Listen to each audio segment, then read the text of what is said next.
Oke, selamat siang Pak Imam dan teman-teman. Kami dari kelompok 1 akan mempresentasikan penelitian kami dengan judul analisis pengaruh customer engagement terhadap repurchase intention dan e-worm intentions pada TikTok Shop Indonesia. Kelompok kami terdiri dari Adila Rafahia, Alivia Yumna, Jiyat Holki, dan Dafadia Ilham. Berikut merupakan daftar isi dan topik-topik yang nanti akan kami bahas. Yang pertama adalah pendahuluan, kemudian tinjauan pustaka, metodologi penelitian, hasil analisis dan pembahasan, serta kesimpulan dan saran. Oke, yang pertama adalah bab 1, yaitu pendahuluan, berikut strukturnya. Ya, berikut adalah latar belakang penelitian kami, di mana kami memilih social commerce yang telah populer saat ini. Alasan kami memilih TikTok Shop sebagai objek penelitian kami, ada penelitian terdahulu juga sebagai jurnal acuan kami, serta alasan kami melakukan penelitian ini, serta tujuan penelitian yang kami lakukan. Oke, berikutnya adalah rumusan masalah dan tujuan penelitian kami yang sudah disesuaikan dengan model yang kami ambil dari jurnal acuan penelitian terdahulu. Berikutnya ada manfaat penelitian, di mana ada dua, manfaat teoritis dan manfaat praktis yang bisa dilihat di PowerPoint ini. Dan selanjutnya adalah ruang lingkup penelitian, di mana ruang lingkupnya itu berupa ruang lingkup secara geografis, ruang lingkup analisis, serta ruang lingkup teori yang kami gunakan dalam penelitian ini. Oke, selanjutnya ada sistematika penulisan yang kami sudah susun dari bab 1 yaitu pendahuluan hingga bab 5 yaitu penutup. Oke, lalu untuk bab 2 ini terkait tinjauan pustaka, ini kita ada dari pertama social commerce yang meliputi collaboration, community, interactivity, juga ada social aspek yang terdiri dari social interactivity dan social support. Lalu ada juga customer engagement, lalu ada representation, dan yang terakhir ada electronic word of mouth. Oke, dari social commerce ada beberapa aspek. Pertama, collaboration yang melibatkan kerjasama antara konsumen, penjual, dan penyedia layanan. Lalu ada community yang merupakan adanya saling berbagi minat dan saling bertukar informasi dan pengalaman antar pengguna. Dan ada interactivity di mana adanya komunikasi antar dua arah dari pengguna dan platform, juga seperti komentar, like, dan lainnya. Oke, sementara dari sosial aspeknya itu ada social interaction dan social support, di mana social interaction ini melibatkan komunikasi dan pertukaran informasi antar pengguna, baik konsumen dengan konsumen lainnya, ataupun konsumen dengan perusahaan. Dan social support ini merujuk pada bantuan emosional, informasi, juga instrumentasi yang diterima oleh seorang individu dengan interaksi sosial di platform e-commerce tersebut. Sementara dari customer engagement ini yaitu merujuk pada interaksi yang kontinu antara pelanggan dan perusahaan yang menghasilkan nilai bagi kedua belah pihak. Ini juga melibatkan ada aspek emosional, kognitif, dan perilaku yang mendorong pelanggan untuk terlibat aktif baik secara online maupun offline. Selanjutnya dari repurchase intention yang merujuk pada keinginan konsumen untuk membeli produk atau layanan dari perusahaan yang sama di masa depan. Konsep ini juga dianggap sebagai indikator yang penting dalam mengukur loyalitas pelanggan. Terakhir dari electronic word of mouth, di mana ini merujuk pada informasi atau rekomendasi yang disebarkan oleh konsumen melalui media elektronik seperti internet dan juga platform media sosial. Selanjutnya kita masuk pada bab 3, metodologi penelitian. Kami menggunakan pendekatan kuantitatif dengan jenis penelitian deskriptif dan kausal, dan dengan metode pengumpulan datanya primer dan sekunder, serta untuk metode pengambilan sampelnya kita menggunakan metode purposive sampling dengan kriterianya adalah yang pertama, pengguna TikTok Shop di Indonesia berusia minimal 18 tahun serta pernah melakukan pembelian di TikTok Shop setidaknya 1 kali dalam 3 bulan terakhir, dan jumlah sampel yang diambil kami mengambil 180 responden. Berikut merupakan model penelitian kami yang diadaptasi dari jurnal acuan Busalim Holbeck 2023. Dan kita ingin mengetahui apakah social commerce, TikTok sebagai social commerce itu environmental stimulinya apakah mempengaruhi customer engagement, dan apakah customer engagement tersebut mempengaruhi repurchase intention dan e-worm intention. Untuk social commerce environmentalnya kita terdapat 4 indikator. Yang pertama itu collaborations, community, interactivity, dan social aspect. Jadi total hipotesis dalam penelitian kami adalah 6 hipotesis. 6 hipotesis tersebut, yang pertama adalah Hipotesis pertama, collaborations berpengaruh positif terhadap customer engagement pada pengguna TikTok Shop di Indonesia. Hipotesis kedua, community berpengaruh positif terhadap customer engagement pada pengguna TikTok Shop di Indonesia. Hipotesis tiga, interactivity berpengaruh positif terhadap customer engagement pada pengguna TikTok Shop di Indonesia. Hipotesis keempat, social aspek berpengaruh positif terhadap customer engagement pada pengguna TikTok Shop di Indonesia. Hipotesis 5, customer engagement berpengaruh positif terhadap purchase intentions pada pengguna TikTok Shop di Indonesia. Dan yang terakhir H6, apakah customer engagement ini berpengaruh positif terhadap e-worm intentions pada pengguna TikTok Shop di Indonesia.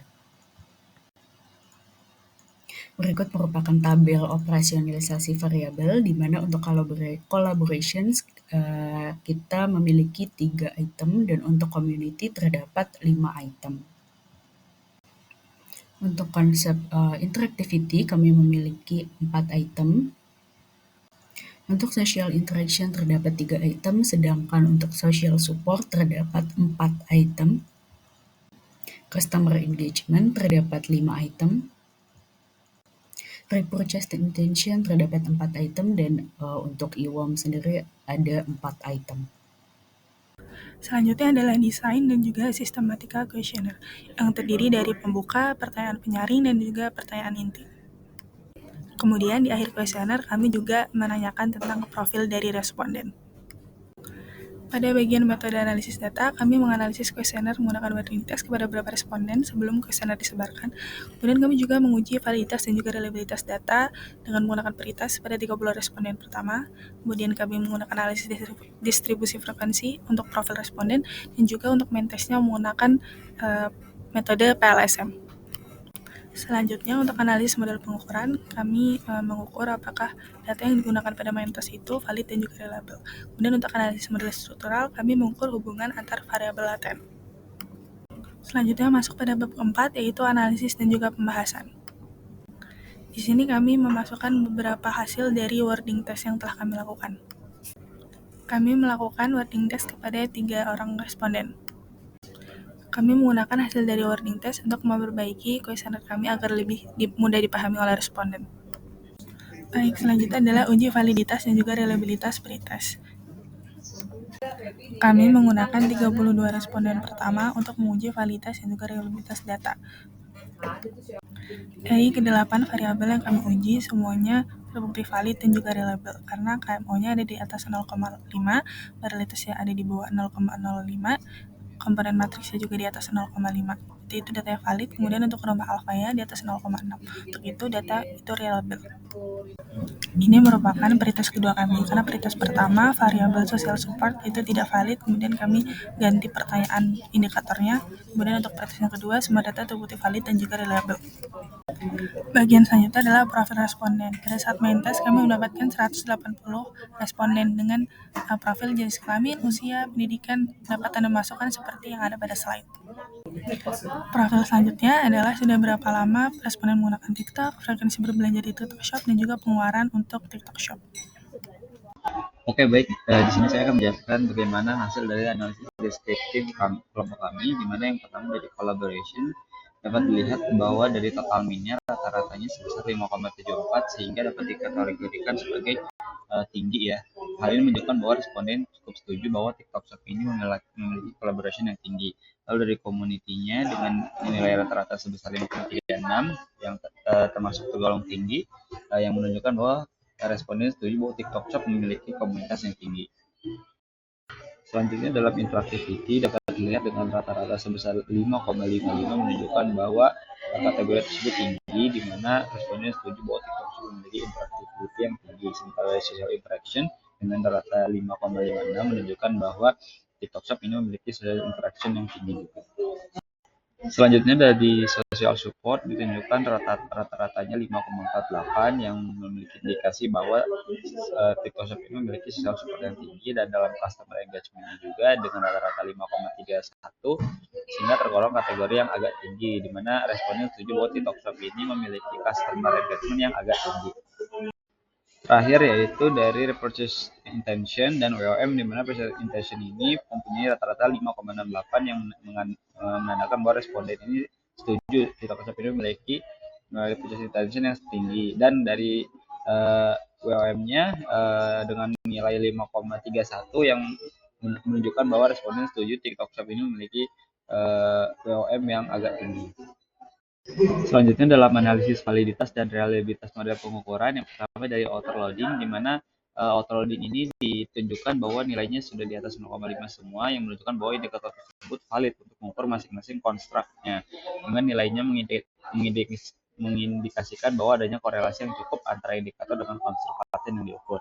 Sementara dari average variance extracted-nya, beberapa kontraknya memenuhi syarat validitas konvergen dengan di atas 0,5, tetapi ada konstrak yang di bawah 0,5, yaitu social interaction dan social support, yang merupakan dengan gabungan yaitu konstrak sosial. Nah, di mana ini memiliki kemungkinan adanya karakteristik dan indikator yang tidak sepenuhnya selaras, sehingga menurunkan konsistensi dari internal dan validitas konvergen pada konstruk gabungan tersebut. Oke, selanjutnya dari hasil uji HTMT, di mana sebagian besar nilainya berada di bawah 0,85, yang menunjukkan bahwa validitas diskriminan untuk konstruk tersebut sudah baik. Namun ada juga nilai yang lebih kecil seperti social support dan interactivity, yang juga mengindikasikan bahwa masing-masing indikator lebih kuat berhubungan dengan konstruknya sendiri. Nah, karena sebuah nilai HTMT berada di bawah 1, dapat disebutkan bahwa masing-masing konstruk saling terpisah dengan baik. Sementara dari hasil uji Cornell, dihasilkan bahwa setiap nilai diagonal lebih besar daripada nilai di luar diagonal, dan hal ini memiliki nilai akar kuadrat AB sebesar 0,734, di mana fakta variabel ini berarti yang lebih besar daripada korelasinya dengan community atau konstruk lainnya. Sementara dari hal yang sama juga berlaku untuk konstruk social support atau S dengan nilai akar kuadrat AB 0,638, atau yang lebih besar daripada korelasi dengan konstruk lainnya seperti WOM atau representation. Ini menunjukkan bahwa konstruk S juga memiliki validitas diskriminan yang baik. Selanjutnya dari uji reliabilitas model pengukuran dengan hasil uji komponen composite reliability dan Cronbridge alpha, di mana menyatakan bahwa skor composite reliability ini harus di atas 0,70 dan Cronbridge alpha ini juga harus di atas 0,70. Nah, sebagian besar konstruk ini telah memenuhi syarat reliabilitas, dan seperti beberapa konstruk CE, COM, INT, RP, dan WOM yang memiliki nilai composite reliability dan Cronbridge alpha-nya di atas 0,70, menunjukkan bahwa konstruk tersebut memiliki konsistensi internal yang baik dalam mengurai indikatornya. Tapi ada juga dua pengecualian, yaitu konstruk collaboration, karena nilai Cronbridge alpha-nya hanya 0,564, meskipun nilai composite reliability-nya 0,765, sedikit di atas batas minimum. Hal ini mengindikasikan bahwa beberapa indikator dalam konstruk ini tidak cukup konsisten dan memerlukan evaluasi lebih lanjut, terutama dari indikator dengan outer loading yang rendah. Oke, selanjutnya mengenai evaluasi kecocokan model pengukuran, berikut merupakan hasil uji R-square dan hasil uji F-square, di mana dari tabel hasil uji R-square tersebut dapat disimpulkan bahwa customer engagement ini hubungannya moderate, di mana konstruk dalam social commerce ada collaborations, community, dan interactivity dan social aspect itu cukup kuat mempengaruhi keterlibatan pelanggan atau customer engagement. Nah, dan sedangkan repurchase intention ini lemah dan menunjukkan bahwa customer engagement memiliki pengaruh yang rendah dalam menunjukkan hubungan dengan repurchase intentions. Dan yang ketiga adalah IWOM intentions. Ini moderate dan menunjukkan bahwa customer engagement cukup berkontribusi dalam menjelaskan intentions untuk berbagi pengalaman secara elektronik. Dan untuk hasil uji F-square sendiri dapat disimpulkan bahwa variabel dalam model penelitian ini dibagi menjadi 3 level pengaruh. Yang pertama adalah level berpengaruh besar, yaitu customer engagement ke repurchase intention dan customer engagement ke IWOM. Sedangkan untuk yang berpengaruh kecil hingga menengah, yaitu social aspect ke customer engagement, dan berpengaruh kecil yaitu kolaboratif ke customer engagement, komunikatif ke customer engagement, community ke customer engagement, dan interactivity ke customer engagement. Sedangkan ini merupakan hasil uji signifikansi, kita menggunakan one-tiled dan dapat disimpulkan bahwa dengan t-value 1,65 dan signifikan level 0,05, maka yang di bawah 1,645 itu tidak signifikan dan yang di atas 1,645 dianggap signifikan dan hanya ada satu indikator yang tidak signifikan yaitu collaborations ke berpengaruh positif terhadap customer engagement itu tidak signifikan, sedangkan variabel-variabel lain menunjukkan hubungan yang signifikan. Ini merupakan hasil uji model fit dan berdasarkan tabel tersebut ditunjukkan bahwa SRMR-nya melebihi 0,08 sehingga belum memenuhi kriteria good fit. Berikut merupakan hasil nilai p-value dan R-square dalam model dan hanya ada satu hipotesis yang tidak didukung yaitu hipotesis 1 collaborations menuju atau mempengaruhi secara positif ke customer engagement karena nilai p-value-nya di atas 0,05. Berikut lebih detail mengenai uji hipotesis, di mana uji hipotesis ini dilakukan dengan menganalisis nilai p-value pada model struktural dan dikatakan bahwa hipotesis ini akan diterima atau didukung apabila p-value-nya kurang dari 0,05. Yang pertama kita bisa melihat bahwa H1 itu tidak didukung, di mana bahwa collaborations tidak secara signifikan tidak mempengaruhi secara positif terhadap customer engagement pada pengguna TikTok Shop di Indonesia. Dan untuk H2, H3 dan H4 itu didukung di mana community interactivity dan social aspect itu berpengaruh secara positif terhadap customer engagement pada pengguna TikTok Shop di Indonesia. Selanjutnya untuk H5 dan H6, ini p-value-nya kurang dari 0,05 sehingga H5 dan H6 ini didukung, di mana hal ini berarti bahwa customer engagement ini berpengaruh positif terhadap repurchase intention dan in-warm intention pada pengguna TikTok Shop di Indonesia. Oke, berikutnya adalah implikasi manajerial. Yang pertama ada optimalisasi community, di mana pengaruhnya itu signifikan, sehingga manajemen TikTok Shop memiliki opsi pada pengembangan fitur komunitas yang lebih interaktif, seperti forum diskusi kelompok atau minat khusus. Hal ini dapat meningkatkan kepercayaan konsumen terhadap platform. Berikutnya ada peningkatan interaktivity, di mana TikTok Shop dapat memperkuat fitur komunikasi dua arah, misalnya penyempurnaan sistem review yang mana belum optimal, ataupun penambahan fitur interaktif pada live streaming mereka, sehingga konsumen dapat lebih engage pada TikTok Shop. Berikut ada optimalisasi sosial aspek, pemanfaatan sosial aspek juga, di mana sosial aspek ini memberikan pengaruh yang signifikan sehingga TikTok Shop juga bisa mengembangkan forum interaksi yang lebih baik lagi, seperti antara influencer dengan pengguna ataupun pengguna dengan penjual, sehingga tingkatan sosial aspek ini bisa lebih tinggi lagi untuk interaksi sosial maupun dukungan sosial yang diberikan antara pengguna maupun antara pengguna dan penjual. Selanjutnya ada pengelolaan collaboration yang perlu dievaluasi karena variabelnya ini tidak memberikan pengaruh yang signifikan, sehingga TikTok Shop bisa memperhatikan ini untuk mengevaluasi strategi collaboration dan membuat strategi yang lebih efektif. Berikutnya ada penguatan implikasi pada loyalitas. Dengan pengaruh positif customer engagement terhadap repurchase intention dan e-warm, TikTok Shop perlu merancang program loyalitas berbasis pengalaman pelanggan ataupun customer experience untuk meningkatkan customer engagement lagi, sehingga lebih mempengaruhi lagi pada repurchase intention dan e-warm ini.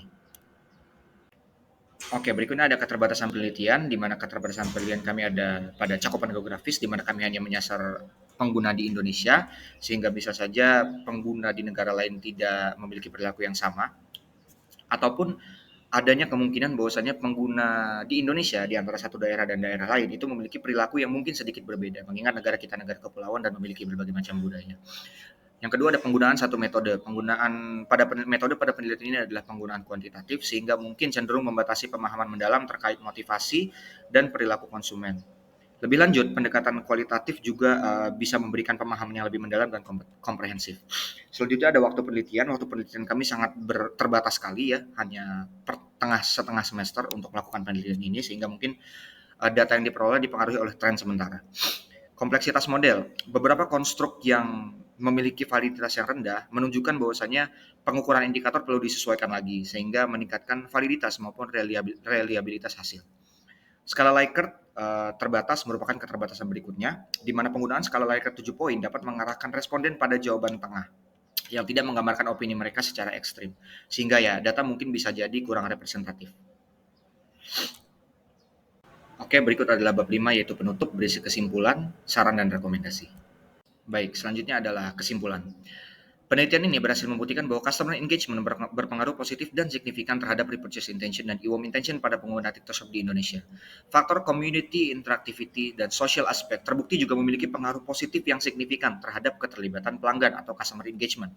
Sedangkan collaboration tidak menunjukkan hasil yang signifikan. Hal ini menunjukkan pentingnya membangun hubungan sosial yang kuat dalam platform social commerce, khususnya pada konteks ini adalah TikTok Shop. Karena sejatinya social commerce itu merupakan integrasi antara sosial media dan e-commerce. Temuan ini pun selaras dengan hasil analisis implikasi manajerial yang merekomendasikan TikTok Shop untuk lebih memaksimalkan fitur sosial, meningkatkan interactivity, serta mengevaluasi strategi collaboration khususnya untuk meningkatkan lebih tinggi lagi customer engagement mereka, sehingga mempengaruhi repurchase intention dan IWOM. Nah, selain itu, keterbatasan penelitian yang kami tunjukkan tadi menunjukkan bahwasanya generalisasi yang mungkin dapat digunakan itu harus digunakan dengan hati-hati. Bahkan mungkin perlu adanya penelitian-penelitian berikutnya untuk strategi-strategi manajerial tertentu. Berikutnya adalah saran dan rekomendasi. Saran untuk praktisi dan TikTok Shop, yang mana TikTok Shop perlu memaksimalkan fitur sosial yang dapat meningkatkan keterlibatan pelanggan, seperti contohnya menambahkan gamifikasi berbasis komunitas atau sistem insentif bagi pengguna yang lebih aktif berinteraksi. Mengingat kolaborasi yang tidak signifikan, diperlukan studi tambahan untuk mengidentifikasi jenis kolaborasi yang relevan bagi pengguna TikTok Shop, sehingga TikTok Shop dapat menyusun strategi yang lebih akurat, efektif, dan efisien. Fokus pada membangun hubungan emosional dan sosial dengan konsumen melalui fitur yang interaktif dan inovatif juga sangat diperlukan. Nah, untuk penelitian selanjutnya, demi mendapatkan wawasan yang lebih mendalam, penelitian di masa depan dapat memadukan metode kuantitatif dan kualitatif, seperti in-depth interview, group discussion, dan metode-metode kualitatif lainnya. Penelitian juga dapat dilakukan dengan populasi yang lebih beragam, lebih beragam untuk mendapatkan hasil generalisasi yang lebih luas lagi. Ataupun penelitian selanjutnya juga bisa dilakukan secara lebih spesifik pada populasi penelitian ini yang sudah luas, sehingga dapat ditemukan apakah ada perbedaan antara pengguna spesifik A dengan pengguna spesifik B, tergantung ruang lingkup penelitian yang digunakan pada penelitian selanjutnya. Oke, mungkin cukup sekian penelitian yang dapat kami sampaikan dari kelompok kami. Semoga dapat bermanfaat dan memberikan insight baru bagi para pembaca, baik dalam hal social commerce, TikTok Shop, maupun penelitian pemasaran secara umum. Kurang dan lebihnya mohon maaf. Semoga dapat memuaskan hasilnya bagi teman-teman pembaca maupun Pak Imam. Terima kasih. Selamat sore. Wassalamualaikum warahmatullahi wabarakatuh.